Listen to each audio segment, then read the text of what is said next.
Hello, everyone. First, I'd like to start by thanking you for joining us. This was planned that we have Samar Hasan, from Epiphany, Pakistan, introducing this, but we're going a bit rogue here. So I'm going to be introducing you to the amazing speakers we have today in our gaming webinar for Wonder Women from the Middle East. We're going to be asking them questions and introducing them to you so you can get to know them. And then you can also ask us your questions and we'll have them addressed by the end of the session, hopefully. So stick around. And I think now we can have our first speaker to introduce herself. And then we'll get you into more information. Would love to thank also our sponsors, GameStorm Studios, for sponsoring this webinar and giving us this opportunity to introduce you to these amazing women. First, we have Ren Abbas from Lebanon. Can you please give us a short introduction about you and how are you involved in the gaming industry? Ren, can you hear us? You're on mute. Yes. Hello. Go ahead. Hi. Can you hear me well? Yes, perfect. Hi. Can you let us know? Yeah. So I'm Ren Abbas. I started my journey in gaming. I was the head of department in Digipan Nintendo US. So between Lebanon and US for 6 years. And I'm graduated in, I have master's degree in fine arts. This is how it started. And then I worked with Digipan Nintendo US between Lebanon and US. And then in 2008, I became an entrepreneur in gaming. I founded my first company in gaming 2008. It was one of the first gaming companies in Lebanon and one of the first in the MENA region. It was a big risk to take this step because the gaming industry wasn't booming. Until now, it's still weak. And also, after years, I founded my second business. This is an academy, Speak Attack. Speak Attack is an academy to teach kids and teens how to create their own video games.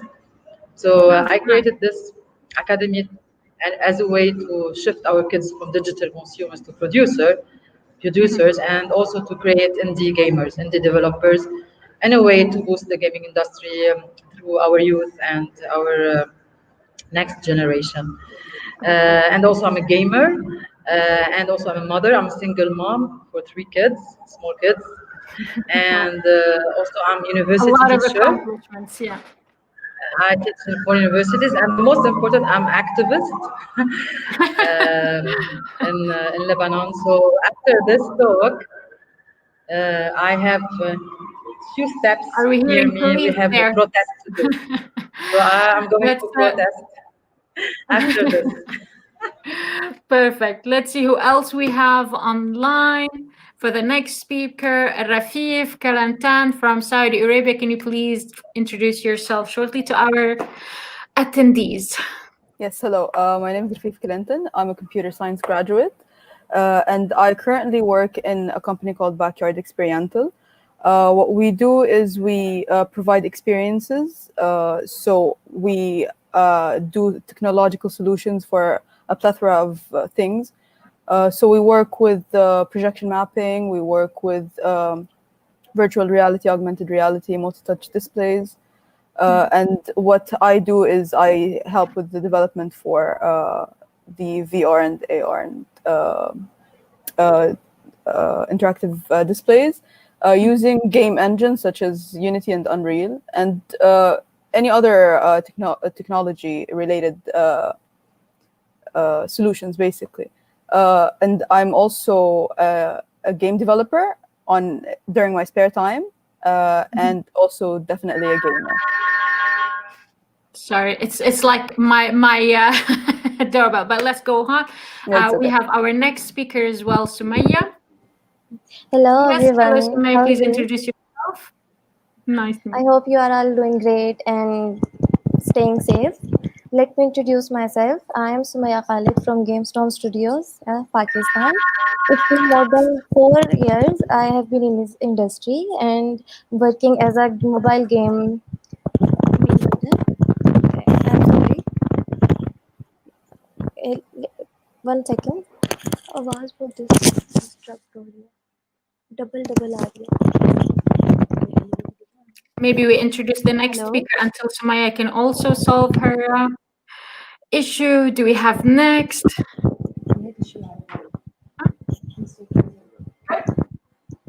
Perfect. मुझे यहाँ पे पता नहीं कि मेरी आवाज मुझे वापस आ रही है Excuse me for a second. It's like technical difficulties. Yes, we have Shamil Budur. Can you please quickly introduce yourself as well until Sumaya has resolved her speaker issues? Hello, everyone. First, it's my pleasure to speak to you, ladies. It's always a pleasure to be part of such a great events like this. My name is Sham, and I'm a first-year computer science student at Al Hussein Technical University. And I co-founded with my younger sister a startup called Sakura Games, where we develop edutainment games to make education more enjoyable and interactive. So we have developed over 20 games in the field of interactive and educational games. I'm also professional certified from Autodesk in Autodesk Maya, which is the same software that Disney and Pixar animated their movies on. And that's it. Okay, thank you so much. Sorry for the interruption, guys. And Sumaya, are you ready?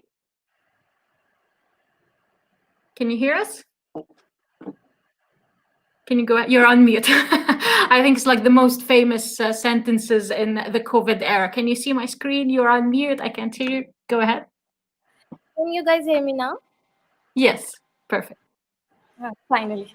Let me introduce again myself. I am Sumaya Khalid from the GameStorm Studios, Pakistan, and it's been a privilege for me to share this panel with you guys. It's been more than 4 years I have been in this industry working as game publisher, and I feel lucky that I have launched more than 100 games in almost every category of Google Play Store, Amazon, and iOS Store. The thing I have learned in this industry that uncertainty is the most certain thing in this field. And as all we know that mobile gaming industry is the next emerging industry with more than $100 billion market. I think with your knowledge and with your experience, I will learn a lot today. Thank you. Good to hear that. Thank you, Sumaya. And our last speaker for today is Inas. Can we have her on board? Let's see. Inas from Saudi Arabia, going live in 3, 2, 1. There you go, Inas. Can you quickly introduce us to yourself? Okay, first, thank you for joining me this session. I'm Ines from Saudi Arabia, and I'm information technology specialist. I'm working in Saudi British Bank as a project manager, and I love video games, and I play since I was 5 years old until now. I almost 13. And I start learning develop the games because my senior project, because I choose to deliver video games. So from this, when I start to develop games, I see the games from a difficult way. And also I love testing games. Some games I love to test it and send feedback about it. So that's it. That's all about me. Great. So thank you all for your introductions. As you see, everyone, that we have a colorful panel for you today. We have people who've been gaming since they're kids, people who've just joined the gaming industry because, you know, it's a fun industry, but also a very importantly growing industry economically. You guys all know. Samar is here. Samar. Okay, let's try this again. Hello. Can everybody hear me? Okay, all right. So I'm Samar. Thank you so very much for joining us, ladies. And like you know that we run this on a quarterly basis, the Wonder Women in the gaming world. Why we started doing it, I think it's important kind of to reflect back on this, because one of the primary reasons is women are fantastic, right? I don't need to speak to the But of course, when it comes to the gaming esports industry, obviously we are falling behind in numbers. not in terms of the spending that we do while playing games, not in terms of how many games women play, but when it comes to actually people playing a role in the industry, obviously we're lagging behind. And we started this particular series because we thought that when other women see role models, and they see women who are doing so well and they're so talented and they're growing in this industry, of course that is a beautiful motivation for them to continue following suit. So essentially, that is why we started Wonder Women in the gaming world. We're super excited to have you all on board, and you've done your intros already. Thank God, my sound is back. Before I continue, I quickly also want to give a big, huge shout out to the GameStorm Studios. Previously, we've had one of the gaming studios in Pakistan called Revolving Games. They've supported Wonder Women in the gaming world in the past, which is co-founded by two men. And again, the GameStorm Studios is again founded by men, but they decided to support us again, right? So we need the male allies, of course. So huge shout out to Raheel and his team. And of course, Samaya is here from the GameStorm Studios as well. All right. So without much ado, we can jump into our next question, which is essentially, what are some of the challenges that you guys have faced? And there could be any, right? But from saying that you want to pursue a career in the gaming industry culturally, all the way to I don't know, maybe finding it difficult to adjust in a male-dominated industry. What are some of the challenges that you guys have faced? So who would like to start? Go ahead, just raise your hand. Sham, go ahead. Okay, well, women are less likely to see themselves represented in games, game advertisements, and even working in the game design and development roles. So that they are less likely to go and study something related to games. When we started in 2017, there wasn't many females in the industry. So we always felt like being alone, and we couldn't find a role model to look up to. So now I'm really happy to inspire young girls to work in the industry. I believe that we should be reaching out to young girls, young kids, and to show that games are a career they can pursue. The idea that we need to attract women to work in the industry, and the challenges we face is that not many women are working in the industry. I feel that it's not about attracting them, it's about raising awareness about the jobs and the industry itself, so then women can choose what they want to do. We have developed a game called Car Girl Garage with our partner Tamallaki, and it teaches women in a friendly and relaxed way about basic car DIYs. So the owner of the garage is a girl called Maryam, where you help her to fix cars and do stuff like that. So I believe we have to raise awareness so that kids, males and females, can learn about the industry and then choose to be part of it. That's great to hear. I think definitely doing more in educating, or raising awareness in the industry, or among the public, that what the industry can offer them is a great step. I think, Ren, are you there? Ren, you were saying something about this, about educating kids. She's not there. Anyone else would like to share their challenges with us? Anything you face in the industry? Go ahead, Sumaya. Yes, Samaya, go ahead. I myself wasn't a gamer. I have no idea about this gaming industry. A friend of mine told me, I just searched it, Google it, and I found myself very fascinating that this industry has something.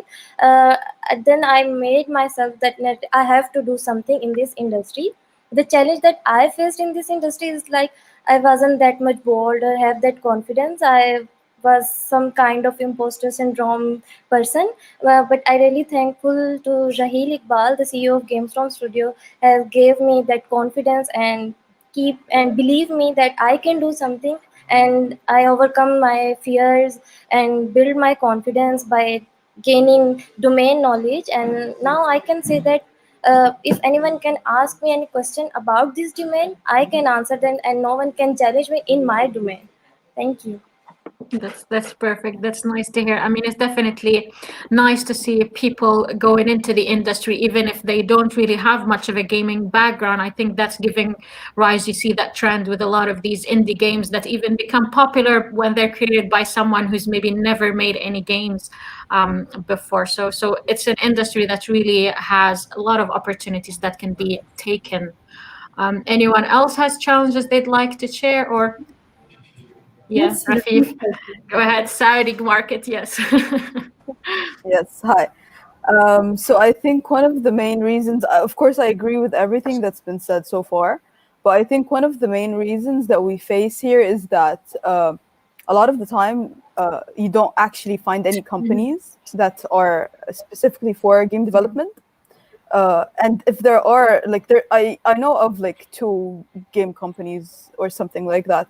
But whenever there is local gaming companies, sometimes they don't hire locals. For some reason, they hire abroad because they know it's cheaper.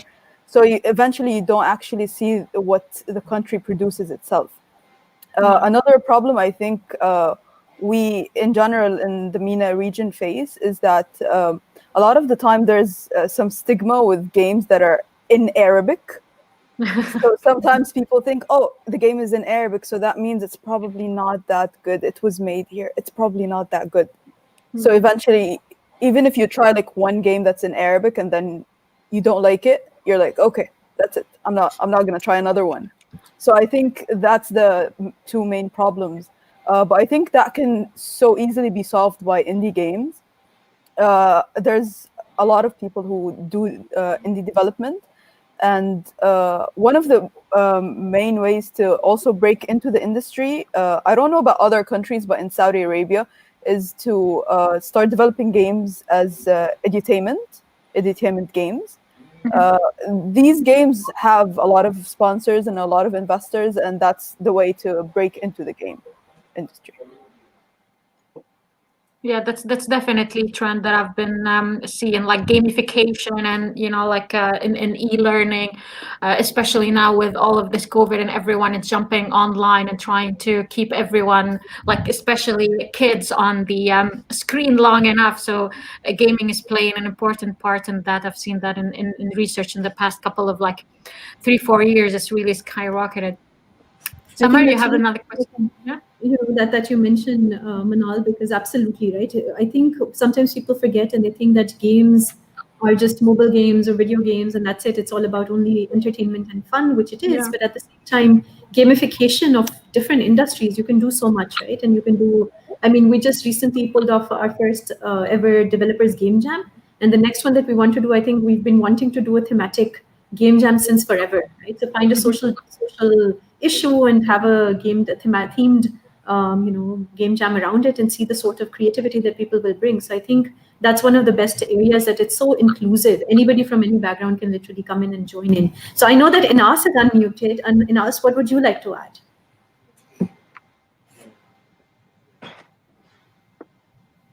Inas, did you want to say something because you were unmuted? Sorry again. We're talking about the challenges in the industry. Since you're also in Saudi Arabia, I can. No, actually, I listened to Rafif and I agree totally with her, 100%. But one more thing, the challenge that we are facing, it is the education here. We have it. We didn't if you want to learn something, it is, in my opinion, if you want to learn something, it's hard to find it in your language. Like, I want to resource in Arabic, but I didn't find it, so I have to go to find something in English, and some point that I want someone to explain it to me, or someone I can communication with him to explain this. This is hard to me and take time to learn something. We didn't have resource in Arabic that help us to deliver games, or to education how to develop the games. So I think this is the challenge also we have it. That's a great point. I think that leads to an important question. I know that gaming education, or like game development education in the Middle East, might have not been developed as it is in the West. How did you all get to learn and become actual game developers? Maybe start with Ren. You know, in Lebanon, do we actually have programs there where you learn game development? Did you learn by yourself? Ren? Can you hear us, Ren? No? No, technical difficulties. That's Lebanon for you. Maybe Sham in Jordan, do you actually have game development programs? How did you learn? Well, for higher education in Jordan, more than 50% of college attendees are women, but there is no game design or game development education in college. So the issue is for both genders. For me, I started as a young journalist. So when I was 14 years old, I was going to events related to children and make coverage and make interviews with people who have impact on children and on culture. And in one of the interviews, I learned about game design, and I actually liked it. So I started with my sister. She likes coding, and then I learned 3D art. And that was like a self-taught. So we learned from YouTube tutorials and learning from trial and error. We developed the first game, which was a mess. And then, well, and the weird thing about the story that we started making 3D games from the beginning. We find ourselves as bad artists. So we find that making 3D modeling and making 3D art is better. And this is how we started. It's good to hear. So trial and error. I mean, that's the beauty of this industry, you know, like you can come in with no background and just learn by yourself. And it's really more like let's say a passion industry, because you're passionate about it, you really get into it. Yes. I also feel that the responsibility of, let's say, diversifying the gaming industry and the gaming workforce doesn't just fall on universities. Game companies should make internships, should offer rewarding for different talents, and also schools. Teachers should learn about different careers, different jobs, and then help students to choose the thing they prefer. So they also must share stories and inspire kids to know, and maybe then parents can realize that game development could be a choice. The kids can choose. I think those are both very important points, Sham, because in Pakistan as well, right? Gaming is not the first career of choice. It's usually medicine or engineering, and even if you're choosing STEM fields, you know, usually you're emerging as a computer scientist and then you're going towards programming, or you know, they're like set career paths. So I think that's very important that parents need to come into the mix. So advocacy is very important.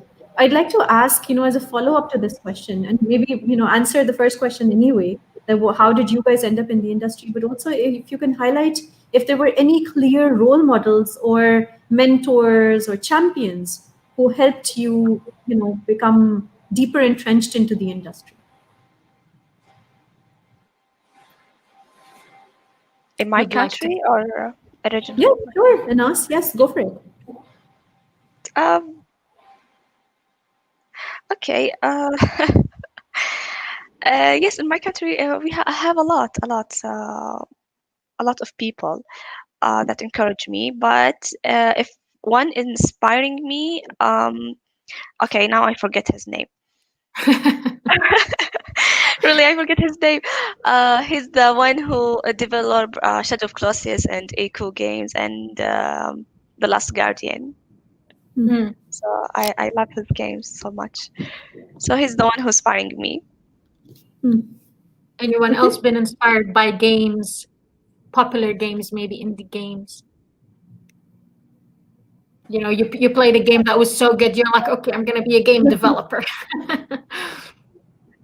Okay, so I actually I started playing video games since a very young age. So I started playing Doom when I was a kid on PC. I know that's very gory for a child, but it did not look that gory when we were kids. So yeah, that's the first game I started playing. So then I got involved with like PS1 and PS2 and all of that. But I wasn't thinking of game development as a career choice. it was only when I was studying computer science in college. So when I was studying computer science, we had a course for game development. And when I took it, I realized that, oh, this is super fun. This is the most fun I've had throughout any of my courses in college. So I decided to, I had it in the back of my mind that this is what I want to do eventually. I want to develop games. So definitely Doom is one of the games that keep inspiring me and make me want to keep developing. What else? So the majority of them. Okay, so in regard to indie games,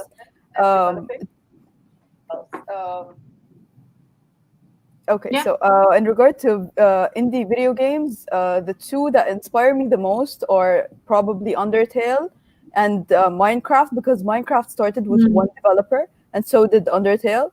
So whenever you think that, oh, maybe if I develop it on my own, it's not gonna work out and it's not gonna be that great or whatever, you should just think about how Minecraft just literally won a game for I won an award in the Game Awards show for the best ongoing game so far, and it's been out for 10 years now or over. Yeah. So and that all started with one person developing a video game in his spare time. So that's very inspiring. That's really nice, Rafif. I'm so glad that you shared that, right? Because I think that's one of the other areas which people forget, that technically you don't need to have a very large team to develop a game. You can essentially be a small team, 2-member team, and that's it. You can start going, right? And all of the tutorials that are out there, you can learn. A lot of the people in the industry right now in Pakistan are self-taught, right? So anyway, okay, so in continuation of that, yes, Sumaya, what inspired you actually to enter this industry? Why don't we come to you? You have to unmute yourself. Please remember, everyone, you have to unmute yourself. That bit of power I do not have. I can mute you. The person who inspired me in this industry, I would say Raheel Iqbal. He actually trained me. Where I stand now, he is my mentor.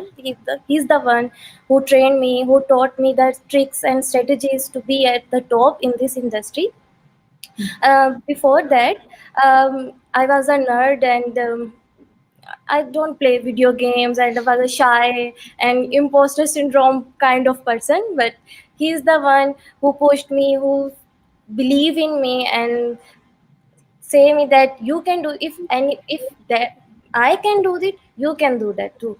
So I think he is the one who pushed me and who gave me that confidence. I really thank to that person. Thank you. Thank you, Samir.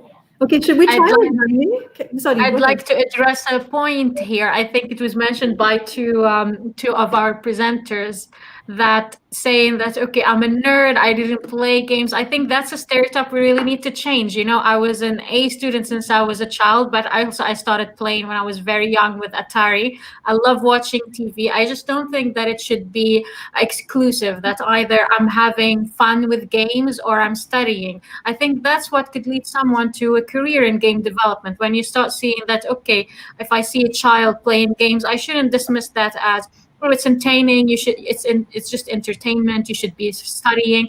It could be that, do your studies, but also see that gaming could develop into something that is actually serious, and that connects also to what you were guys saying about parents just playing a role in educating children. That you want to have fun. Okay, let's make it fun, but also let's make it into maybe a passion that evokes in you that can develop into a career. I wanted Ren to comment on this, because she was talking about an academy that she has that teaches kids basically game development and such. We haven't been able to get a comment from her so far. Can you hear us, Ren? Yes, I think she can hear us. She's smiling. Yes, but I know that you're a mother and an educator, so we'd really love your input on that. Yes, you were talking about we don't have education. It's really hard to get education in gaming, in game design especially, because everyone is pushing on game development or coding, or but game design is really important in this production. So that's why actually I founded Speakatech. the gaming company. I founded the academy actually because of my son. He was 4 years old. He told me that you do games. Mom, I want you to teach me how to do my own game. I asked him, why are you asking me this question, or you're asking to do this? He told me, everyone is playing, no one is producing. So he was right. I did my research, and I found that our kids in the MENA region are the most digital consumer kids in the world. So I created a course of 14 hours gaming, and I gave him and his class at the school this course, and it was amazing. The results were amazing. Kids, I changed kids. I saw kids changing from consumers to creative kids, and because of this, I started this academy to boost to transfer our kids from digital consumers and also to boost the gaming industry, because we don't have education in game in our region. I started actually to teach also me, because I'm a university teacher. I teach game design in some universities here, also maybe to start from somewhere. So this academy, till now, we taught kids age 4 to 16 to produce their own video games. And also we're creating a lab now. This lab is to help game designers or people or creative people, they want to create games, to come to this lab and to have mentors to create them and to give them this know-how how to create these games.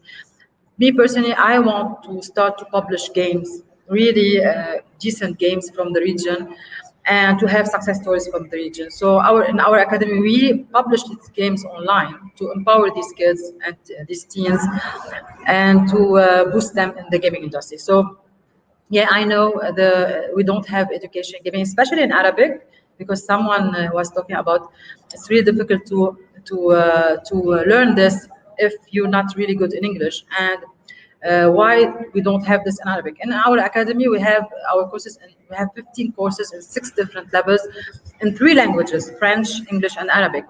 And also during COVID-19, during this period, we started to give online courses with actually the Ministry of Technology and KSA.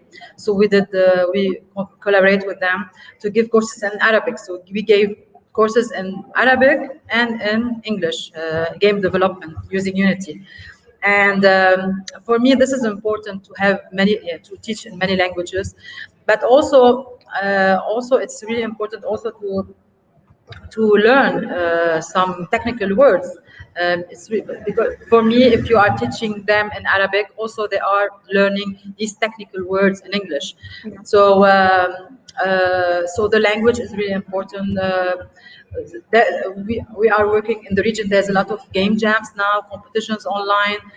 I know it's not enough, but we are trying. And in my academy also, and this is my mission for years, I want to boost girls in this industry, because we are in the world.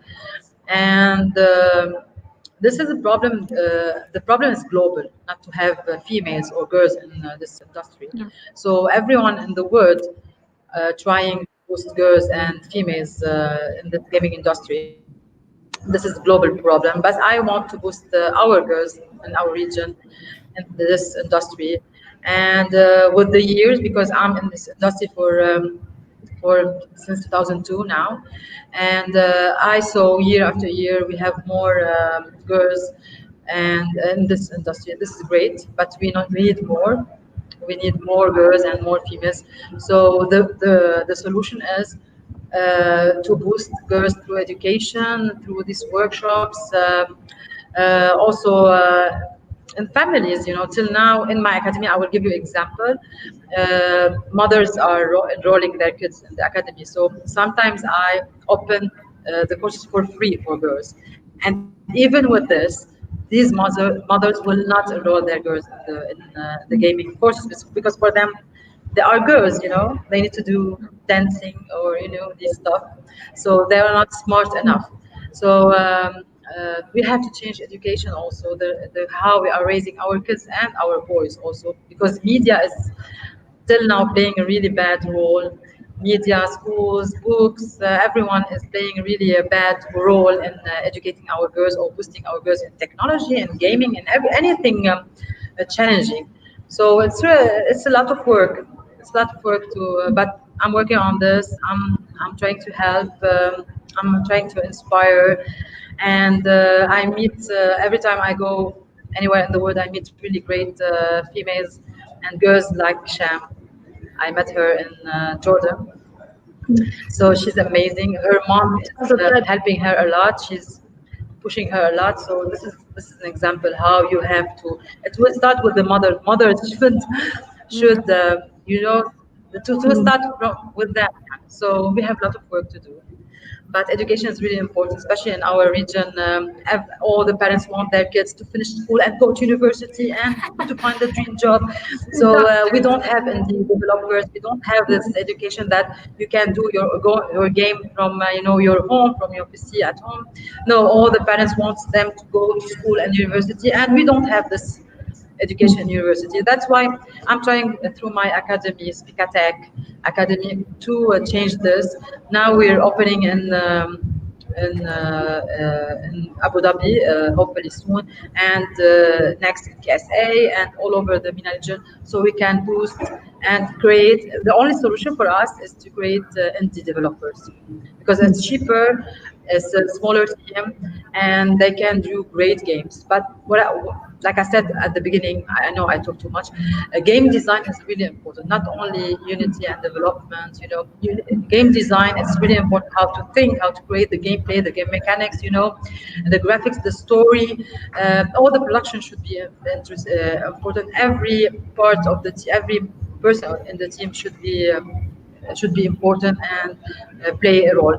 I'm talking this because I'm a judge in many competitions in the MENA region, like the global mobile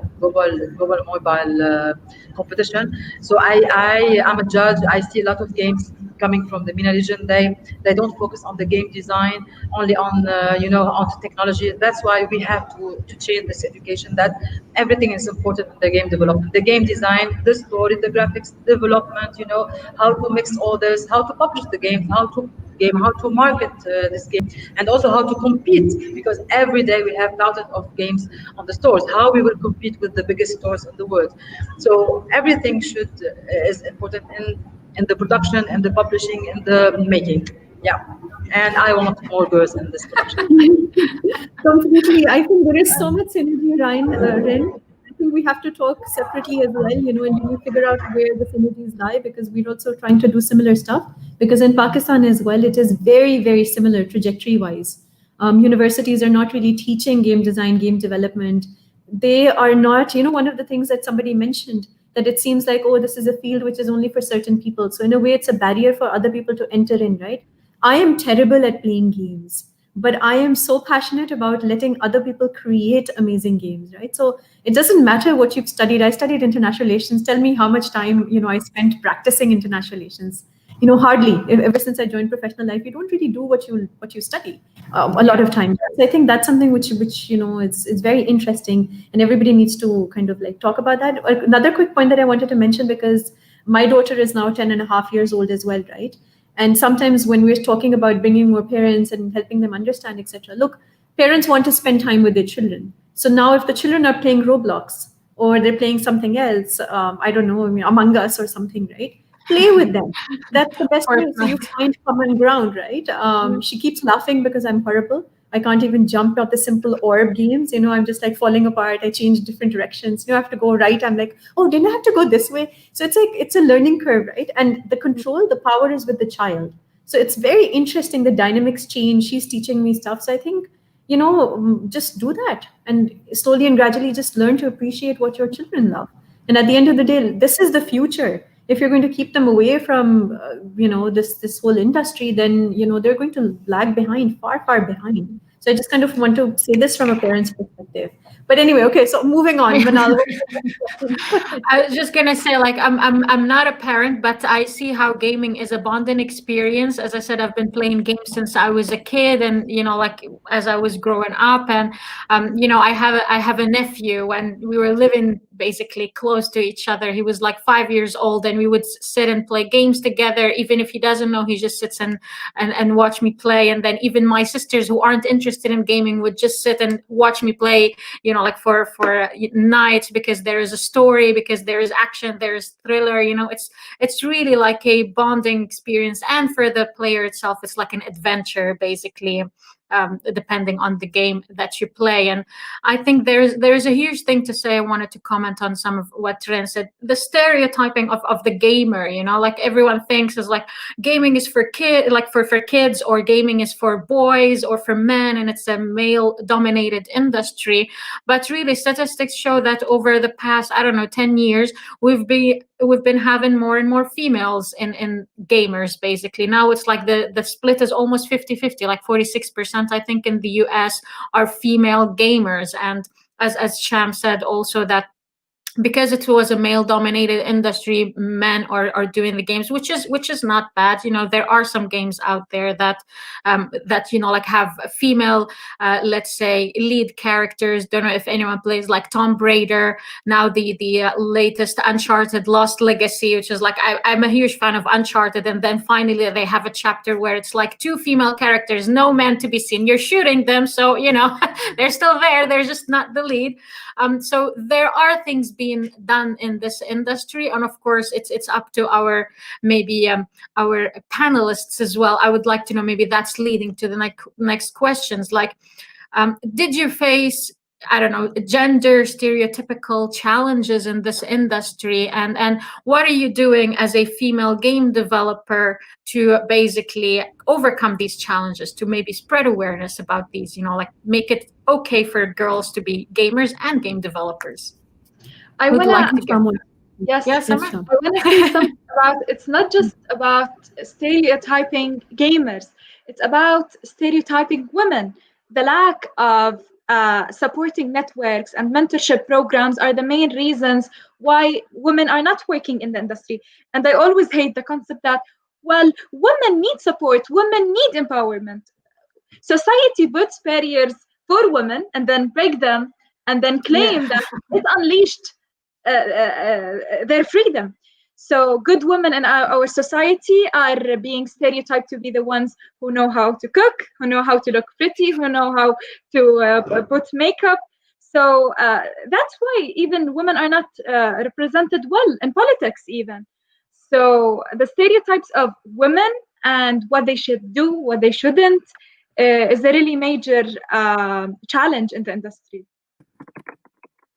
And So I'm just going to quickly poke Inas, because I know that Inas has to go away. Thank you, Inas, by the way, for joining us. You have an exam as well, so best of luck for that. But go ahead and, you know, tell us your part in women, really, mothers, students, employees, like you're doing everything, guys. We are wonder.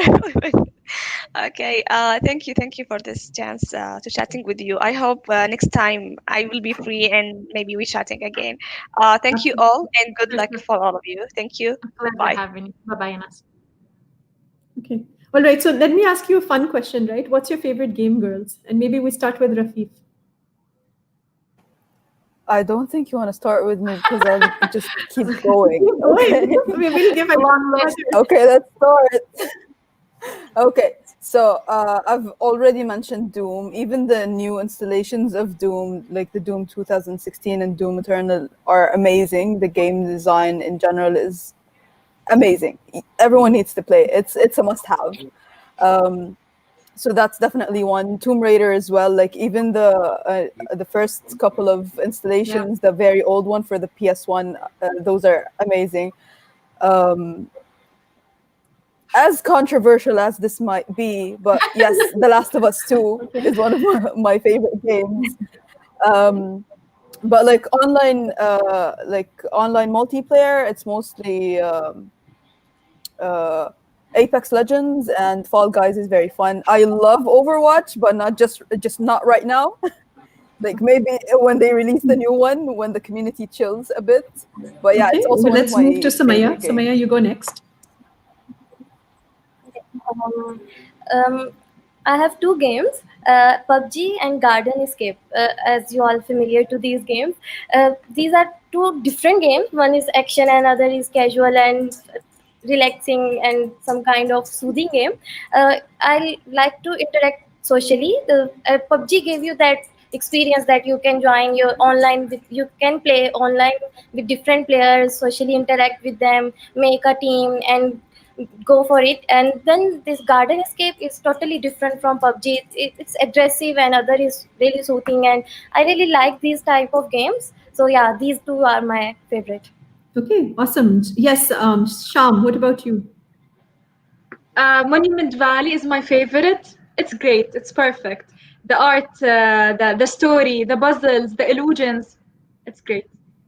Okay, Ryan. I just want to say that yes, Monument Valley is amazing. I forgot about that. There's just so many to amazing. choose It's from. honestly, yeah, it's honestly Monument Valley is one of the games that make me believe in Unity as an engine because it's so beautifully made and the puzzles are so smart, and you can just after a while, after you finish it, you just want to play it again. So it's really, really console nice. is that? I agree. Monument Which Valley. console? Like where you play? It's on the phone. Oh, okay.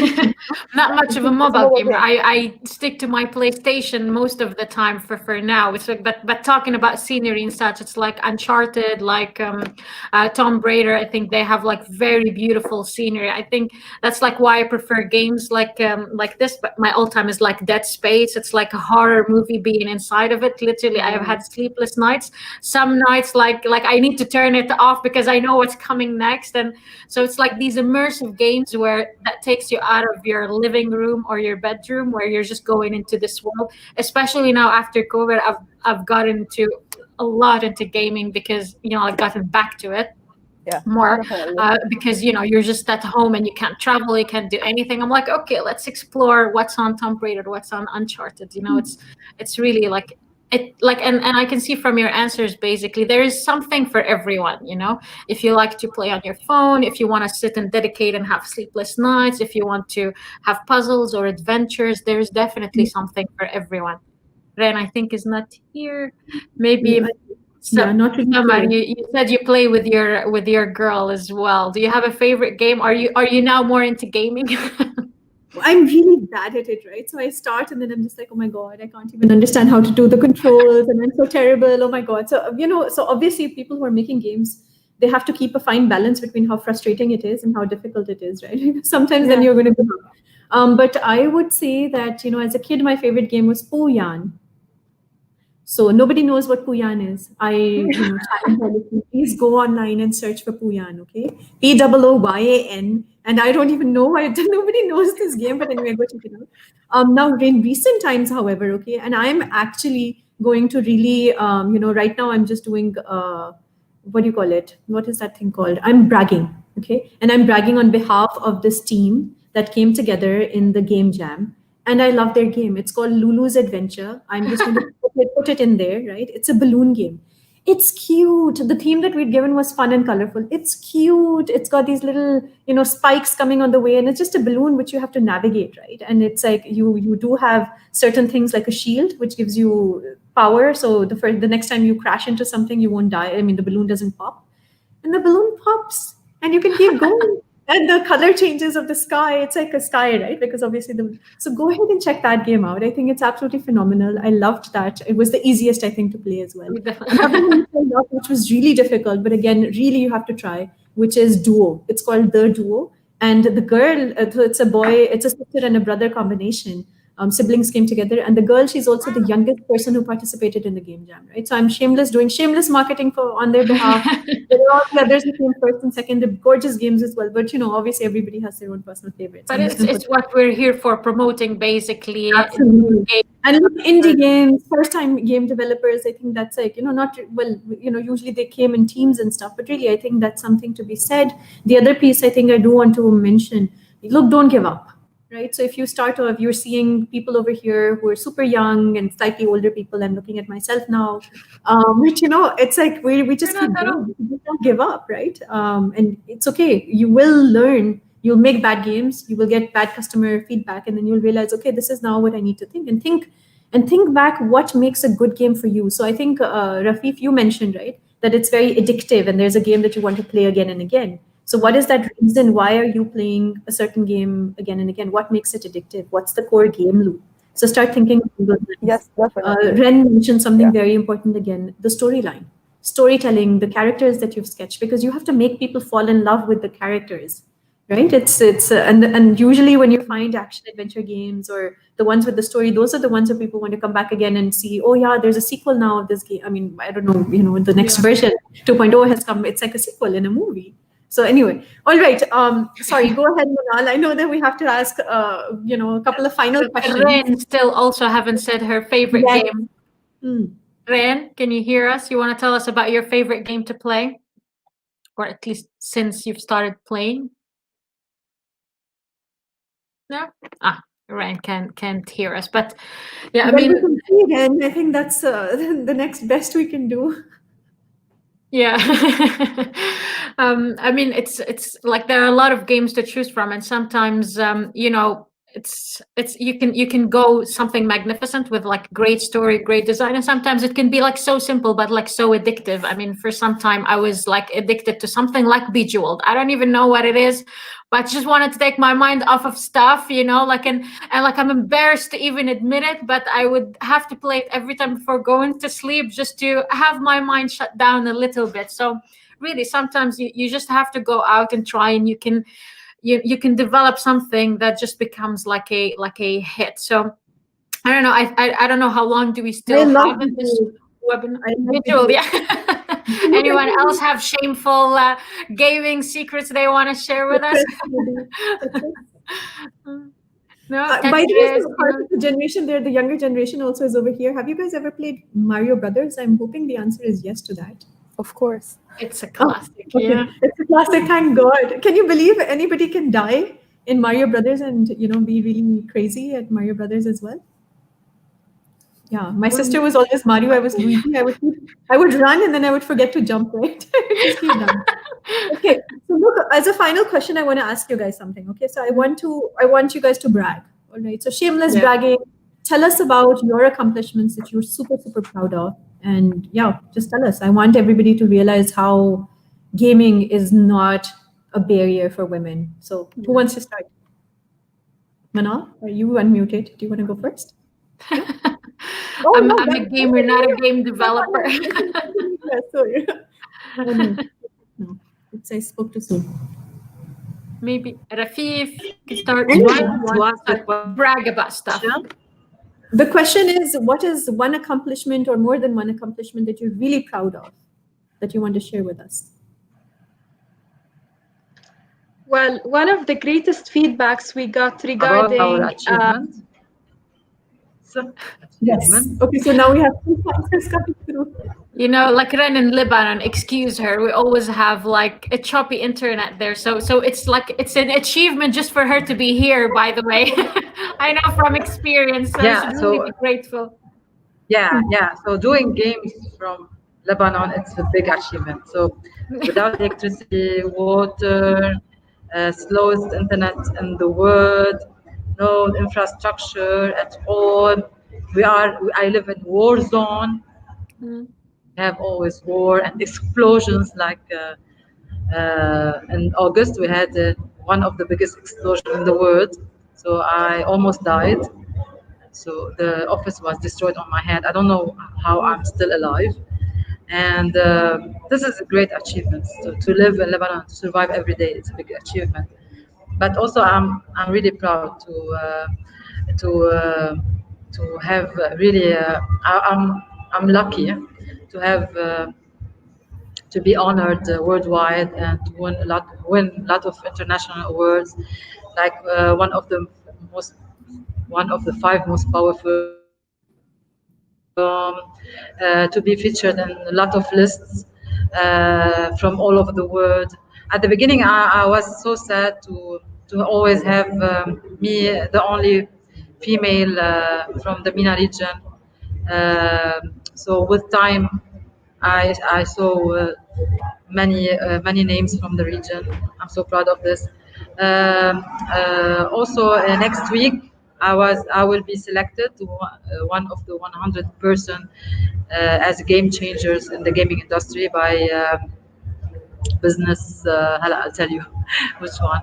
So I'm really proud to take my region and my country, Lebanon, my region, to be featured in many articles on international TVs, to win a lot of international awards. So to show this region on the map and to show my country, Lebanon, even if it's a really small dot, but I took my country worldwide through this gaming industry. Like I said, to do all this from Lebanon, it's impossible, but I did it. And I'm really proud also that my former students, now they have gaming studios in Lebanon and are expanding. So our mission, like all of these wonderful women here, our mission is to really inspire and to help other women, and not only women, developers from region to go international. And also I'm really proud of my Wix studios, my gaming studio, with the game we did, Antura and the Letters. So this game is to teach kids Arabic literacy, how to read and write Arabic. And we won international awards. And this game, the purpose is to help kids, they don't have access to education, to read and write. And this game now, many countries in the world, like Spain, they are using this game to teach their kids the language. So it's an amazing achievement to produce and to publish and to ship titles from the region. I'm really proud of this. Wow. Fantastic, Ren. Thank you. That's really inspirational. And there's somebody also who's saying that very inspiring, Ren Abbas. More power to you. Sham, I know that you raised your hand, so go ahead. Yes, well, there is two things that made me really happy. One thing that really awesome feedback we got from a girl. She got an accident and then she lost her memory, and she messaged us and told us that our game, Car Girl Garage, helped her to remember how she did how she fixed her car. So this meant a lot to us. And then the other thing that my colleague in college, she came to me and told me that she remembered that I have given her a speech. So imagine me, 14 years old, giving an inspirational talk, and then my colleague in college comes to me and tells me, well, I remember a girl, she's called Sham. I hope that this girl is you, and she really inspired me, and this made my year. This meant a lot to me, and this is always reminding me what's the purpose of what we're doing. So this is really cool. Next, who should we hop to, guys? Sumaya, Rafif, who should we hop to first? Whoever unmutes first, you guys have the floor. It's a race to do it. Soya, go ahead. Unmute. Okay, yes. I think being here, sharing this channel with you guys, and being part of the GameStorm Studios and mobile game publisher is one of my biggest achievements so far, and I think there are more to come. For a person who is facing imposter syndrome like feel, and coming to you and sharing this panel with you guys is, I think, my biggest achievement. And for this, I really thankful for my team, my mentor, and the person who gave me that fit that I can do that. And can I just quickly insert? So this is Sumaya's first public speaking assignment, by the way. So well done. We wouldn't have known if you didn't say. No, brilliant. Thank you so much for participating. Look, I think, can I just quickly, before we jump to Rafif, okay, Rafif, think of more than one accomplishment in the meantime, okay, that you want to brag about. Yeah. But anyways, what I do want to kind of mention over here is, look, we're holding the fort, and there is another big responsibility on us, because we don't even know how many people. So what Sham was sharing just now, I think that's so true. We don't even realize how many women are out there who are getting inspired by us. So it's a responsibility, with, what is it? With great powers comes great responsibility. So this is our responsibility to kind of keep giving back and keep, holding the torch high. Anyway, Rafif, yes. Go ahead. Brag. Okay. So there's something I'm super proud of, but I don't think I can talk about it yet. But we'll see. Like, hopefully, I'll be able to talk about it on like my social media in a couple of days, or maybe like 2 weeks or something. So there's that. But I'm also very proud of. Last year, I participated in my first hackathon. It was DevFest by Google in the Jeddah sector. And my team and I developed an edutainment AR application to teach children history, and we won 3rd place. So I'm still very proud of that, and I'd love to keep working on it, because I do believe that the next step in education is to gamify everything for the kids. It's going to make it so much easier and so much more fun to learn. Especially that also another thing in the way we used to be taught is top down, but we should teach more of web based. Basically, I don't know how to explain this, but you're not supposed to like, you can just web out when you're trying to teach. So I think that would help a lot. Like, using AR and using technology would definitely help in opposition to like using books. So yeah, I'd love to work on that more in the near future, hopefully. Thank you, Rafif. All right, Manal, over to you. Tell us about your greatest accomplishment. I wanted to tell you that, guys, I'm very proud of you. Like, that's like really what I'm proud of. Like, when I see a lot of women kicking ass, and especially from our region, being from there myself, I know how hard it is to go against stereotypes, to go against, you know, like sometimes even family, your own parents, you know, like just so many difficult things that you have to overcome just to be able to do the simplest things, like have an education, have a job, you know, like do a job that you really, you know, like are proud of and is passionate about. So again, kudos to all of you for being here. And I think what I also consider an achievement, even it's not just like my achievement, basically just when I see, you know, like women seeing people like us and telling us that, you know, like that they're inspired by us. And sometimes I'm just going about my regular day, you know, just, you know, like working and going and traveling, things like this. And to me, it's like just a normal day. But to, you know, like other girls that are watching me, they think it's like, you know, it is such an achievement just to be able to gain your independence, or to be able to have a career that you really love and aspire to, and just to be yourself.